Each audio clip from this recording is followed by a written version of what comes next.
Challenge শৃঙ্খলার পথে, যেটা স্বাভাবিক এই ধরনের ব্যাপার আসতে পারে আমার ধারণা ছিল। শৃঙ্খলাতে ওঠার এবং নামার সময় এরকম একাধিক প্যাচ আছে যেগুলো নিয়ে ওরা কাজ করে যাচ্ছে ক্রমাগত, কিন্তু এত ওপর থেকে ধস নামবে যে এটা সামাল দেওয়া যায় না।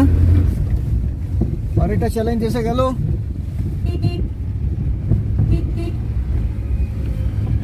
বড় বড় পাথর।